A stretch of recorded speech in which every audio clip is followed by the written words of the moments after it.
Police এসে গিয়েছে, হামলা করতে পারিনি। আমি টিএমসির ফ্ল্যাগ কিচ্ছু পড়াইনি। বড় মেয়ে আছে সাইনা, 17-18 বছর বয়স। তার চিন্তা একটু একটু ছোট 3-4 বছর সব বাচ্চা আছে, সব পালিয়ে তাই বাড়ি থেকে চলে গেছিল। এবং আজকে যদি কোনো বাপের বেটা আসতে পারে তাহলে দেখবো আমি সামনে খাট পেতে থাকবো আজকে। আইএসএফ এর ফ্ল্যাগ মারার কেন্দ্র করে আইএসএফ কর্মীর বাড়িতে হামলা, রাতের অন্ধকারে কি বললেন শুনে নেব। দেখছেন ঘটকপুকুর থেকে খায়াপাড়া। যে আমাদের এখানে টিএমসি নেতা, আমি তার বিশাল ভালোবাসি, বলি না ভাইয়ের মতন। টিএমসি আইএসএফ এর ফ্ল্যাগ মারছিল, তাই জন্য টিএমসিরা এসে কালকে রাত্রিবেলার মারপিট হয়েছে। হওয়ার পরে প্রায় 1-150 লোক এসে আমাদের এই গেটটা ভাঙচুর করেছে। আমরা বাঁচার জ্বালা এখান থেকে বাইরে চলে গেছিলাম। সেখান থেকে রাত্রি পুলিশের নিরাপত্তায় পুলিশ এসেই দেখেছে যে গেট ভাঙচুর করছে। পুলিশ ভোর রাত আমাদের ডিউটি দিয়েছিল, বলেছে তোমাদের ভয় নেই দিদি, আমরা আসি, আমরা সকাল পর্যন্ত এখানেই থাকবো। পুলিশের কথা বলে সকালবেলায় চলে গিয়েছে। সেখান থেকে কেউ আসেনি আমাদের বাড়ি, আমাদের এখানে আর কেউ নেই। আমরা একলাই রাত্রিবেলা বিশাল কষ্ট, স্বামীরাও কেউ বাড়ি ছিল না, বিশাল কষ্ট করে বাচ্চা, ছোট ছোট বাচ্চা নিয়ে অন্য লোকের বাড়ি পালিয়েছিলাম সব। সেখান থেকে সকালবেলা সব পুলিশ এসে বললে যে দিদিরা আপনার বাড়ি থাকুন, আমার বাচ্চা নিয়ে শুয়ে পড়ুন, আমরা এখানে আছি, আমাদের বাঁচার কোনো আশা নেই, আমাদের বিশাল এখানে অসুবিধা হচ্ছে, আমরা থাকতে পারছি না এখানে। এটা ঘটপুকুর খাওয়াড়া, দক্ষিণ ঘটপুকুর খাওয়াড়া। কিছু আর বলার নেই আমাদের। আমার একটা সাইনা মেয়ে আছে 18 বছর বয়স, তার জন্য আমার বিশাল ভয় লেগেছে স্যার। না, আমরা পুলিশ এসে গিয়েছে, হামলা করতে পারিনি। আমি টিএমসির ফ্ল্যাগ কিচ্ছু পড়াইনি, আমার নামে মিথ্যে করে বলে টিএমসির ফ্ল্যাগ পুড়িয়ে দিয়েছে। আমি জীবনে ওই কাজ করে, আমি বলেছি বলে আপনি কোরআন শরীফ ছুঁয়ে বলতে পারবেন যে আমি টিএমসির ফ্ল্যাগ পুড়িয়ে দিয়েছি? আমি দেইনি, জীবনে আমি এই কাজ করিনি। যে আমাদের এখানে টিএমসির নেতা, আমি তার বিশাল ভালোবাসি, বলি না ভাইয়ের মতন টিএমসির নেতা হয়েছে পঞ্চায়েত, ও ভালো, ওর ভালোবাসি আমরা। কিন্তু ও আমার মিথ্যে করে বলেছে যে তুই টিএমসির ফ্ল্যাগ পুড়িয়ে দিয়েছিস। হ্যাঁ, আমি টিএমসির মিটিংয়ে অনেকবার গিয়েছি, আমার স্বামীরাও গিয়েছে, আমার মেজে দেওয়ারও টিএমসির নেতা, ও টিএমসি করে, তা সত্ত্বেও আমাদের এত অত্যাচার। শুধু আমার ছোটো দেওয়ার আইএসএফ করে বলে সেই প্রবলেমে আমাদের এরকম বিশাল গালাগালি। সে ভাষা শোনার মতন নেই, সে ভাষা কারোর সাথে বলার মতন পরিচয় আমার নেই। হ্যাঁ, টিএমসি নেতারাই, টিএমসি দল থেকে।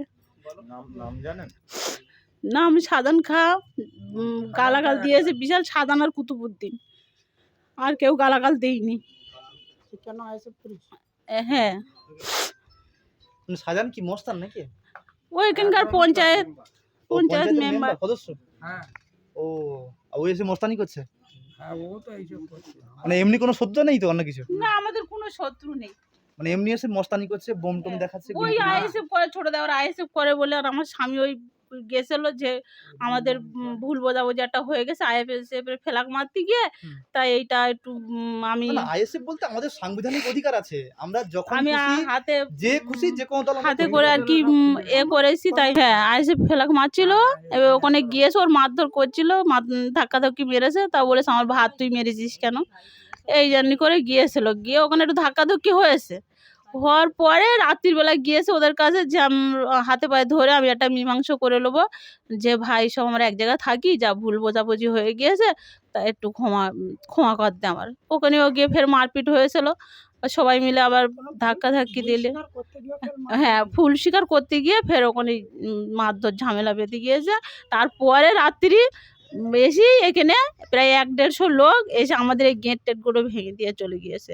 সে পুলিশটা শুধু এসে গিয়েছিল বলে, পুলিশের নিরাপত্তা আমরা ছিল, আর এসে গিয়েছে বলে আমাদের এই বাইকটাই ভাঙতে পারিনি, আর আমরা বেঁচে গেছি, না তো আমরাও সব মরে যেতাম। আমার একটা বড় মেয়ে আছে সাইনা, 17-18 বছর বয়স, তার চিন্তা একটু একটু ছোট 3-4 বছর সব বাচ্চা আছে, সব পালিয়ে তাই বাড়ি থেকে চলে গেছিলাম, কেউ ছিল না। শওকত মোল্লা ছিল, মানে শওকত মোল্লার লোক তাহলে হবে, ওই দলে পাঠিয়েছে, তাই তো? পারি, আপনারা সেই ব্যবস্থাই করুন, আমাদের আর কিছু বলার নেই। কি বলবেন যে আইএসএফ এর ফ্ল্যাগ মারা করে একটা বাড়ি এসে হামলা, কি বলবেন? না, এটা তো পুরো নিন্দনীয় ঘটনা এবং ঘৃণ্যতম ঘটনা।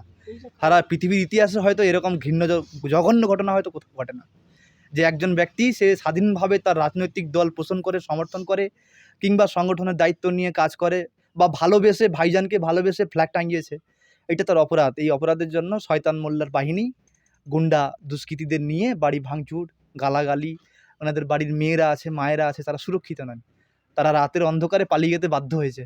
এর কি আইনের ব্যবস্থা নেওয়া হবে? ব্যবস্থা তো নিচ্ছি, অলরেডি চলছে কাজ। যদি প্রশাসন অপারগ হয় আমরা হিউম্যান রাইট কমিশনে যাচ্ছি, সেই সঙ্গে সঙ্গে আমরা নির্বাচন কমিশনকে জানিয়েছি এবং খুব শীঘ্রই আমাদের টিম পাঠাচ্ছি, ওরা নির্বাচন কমিশন দ্বারস্থ হচ্ছে যে আমাদের বাংলা কিন্তু আর সুরক্ষিত নয়। বিশেষ করে ভাঙড়ে যে অরাজকতা চলছে, এটা দীর্ঘদিন চলতে থাকলে হয়তো সমস্ত মানুষ মারা পড়বে এই দুষ্কৃতী বাহিনীর হাতে। অতএব মানুষ যাতে স্বাধীনভাবে বাঁচতে পারে, ভালোভাবে জীবনযাপন করতে পারে, তার জন্য যথাযথ ব্যবস্থা করব। এবং আজকে যদি কোনো বাপের বেটা আসতে পারে তাহলে দেখবো, আমি সামনে খাট পেটে থাকবো। আজকে যদি প্রথম কোনো গুলি চলে আমার বুকের উপরে চলবে। দেখি কোনো যদি বাপের বেটা হয় দিনের আলো আসুক না, রাতের অন্ধকারে কেন। কাপুরুষ তো ওরা, একদম জঘন্য কাপুরুষ ওরা, আর হিংস্র প্রসূন্য আচরণ করছে। এই রাত্রি করে আমরা বাড়ি থাকতে পারবো না। আর এমনিও সবার কিন্তু একই সময় একই দিন যায় না, দিন পাল্টাবে, সময় পাল্টাবে, তখন কিন্তু ওদের সব জেলের ভাতই খেতে হবে। এই হচ্ছে তো, একধার থেকে তো আরাবুল গেছে, শাহজাহানবাবুর মতো কত বড় বড় লোক চলে গেছে, আর এরা আতিপাতির লোক, এরা খুব লাফাচ্ছে, এরাও কিন্তু খুব তাড়াতাড়ি গ্যারেজ হবে। ঠিক আছে, ঠিক আছে, আপনি দেখুন, ইনভেস্টিগেশন চালিয়ে যান, যদি সেরকম কিছু পাওয়া যায় আমরাও সহযোগিতা করব। আর যদি সেরকমভাবে আপনারা অপারগ হন তাহলে জানিয়ে দেবেন আগে থেকে। হ্যাঁ, সেক্ষেত্রে আমরা নির্বাচন কমিশন দ্বারস্থ হয়ে যাবো এবং হাইকোর্টে গিয়ে আমরা পিটিশন দায়ের করি। বাদ বাকি শান্তি শৃঙ্খলা বজায় দায়িত্বটা আমরা দেখে নেব। না না, আমাদের কর্মীর বাড়িতে সে আত্মসুরক্ষার মানে ভয়ে সে ঘুমোতে পারছে না, বাড়িতে থাকতে পারছে না, কান্নাকাটি করছে। আপনাদের আশা থাকছে না তো আর।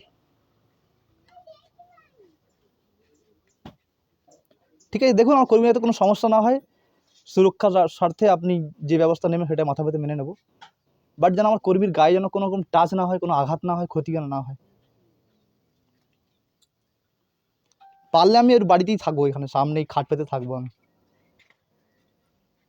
কাপুরুষের মতো আচরণ করছে, আপনারা কোনো স্টেপ নিচ্ছেন না, ব্যবস্থা নিচ্ছেন না। এই লিখিত অভিযোগ করেছিলে? Okay okay okay, thank you sir, thank you sir. Actual উনি হচ্ছে আমাদের আইএসএফের একজন অঞ্চল নেতৃত্ব, সেই সঙ্গে সঙ্গে সক্রিয় কর্মী। তো সক্রিয় কর্মী হওয়ার দরুন উনি আইএসএফ করেন, এটাই ওনার অপরাধ। উনি যে আমাদের সমাজের আমূল পরিবর্তনের উদ্দেশ্যে চোরমুক্ত বাংলা কিংবা এই যে দুর্নীতিপরায়ণ যে বাংলাটা চলছে, এখানে মুক্তের একটা ঢাল ধরার জন্য উনি অংশগ্রহণ করেছিলেন। সেই সঙ্গে সঙ্গে আমাদের যে আইএসএফের সমস্ত কর্মসূচি হয় সেই কর্মসূচিতে উনি অংশগ্রহণ করেন এবং সক্রিয়তার সহিত। তো তৃণমূল বাহিনী এটা বুঝে গেছে যে যদি ইনি সক্রিয়ভাবে ঘোরাফেরা করেন তাহলে হয়তো ওনার পক্ষে আর যেটা সম্ভব নয়, কিংবা তৃণমূল বাহিনী মানে নিশ্চিত হার, এটা জানার কারণের জন্য ওনারা ভয়ে আতঙ্কে নিজের অস্তিত্ব রক্ষা লড়াইয়ের জন্য ওনাকে জানাতানো প্রকারে প্রথমে তো হুমকি দিয়েছিল কি মার্ডার করে দেবে বলছিল। তারপরে যখন আমরা থানায় বিভিন্ন রকমভাবে অভিযোগ করি, তারপর থেকে মানে পুলিশ এসেছিল তো পুলিশ এসেছিল। অ্যাকচুয়াল অরাজকতা, গুন্ডারাজ চলছে, তা সেই গুন্ডারাজের জন্য আমরা জানিয়েছিলাম। জানি না প্রশাসন কতটা সক্রিয়ভাবে কাজ করেছে, তবে আমরা নির্বাচন কমিশনের কাছে যাচ্ছি, এটা নিয়ে আমরা হিউম্যান রাইট কমিশনে যাব যে এইভাবে অরাজকতা চলতে পারে না। একজন মানুষ স্বাধীনভাবে বিচরণ করে বাস করবে, এটা সাংবিধানিক অধিকার, কিন্তু সেই জায়গায় হাঁস মুরগির মতো ব্যবহার করা হচ্ছে, যখন তখন মেরে দেবে বলছে, যখন তখন মার্ডার করে দেবে বলছে। এই অরাজকতা থেকে মানুষ মুক্তি চায়। শুধু ইনি নয়, এনার মতো বহু কর্মী আমাদের কিন্তু ক্ষতিগ্রস্ত হয়েছেন, আক্রান্ত হয়েছেন, বহু কর্মী জেল খাটছেন, মিথ্যা কেসে জেল খাটছেন। তো আমরা এইসব দুষ্কৃতীদেরকে দমন করার লক্ষ্যে নির্বাচন কমিশনে যাচ্ছি, সেই সঙ্গে সঙ্গে আমরা কিন্তু হিউম্যান রাইট কমিশনেও যাচ্ছি।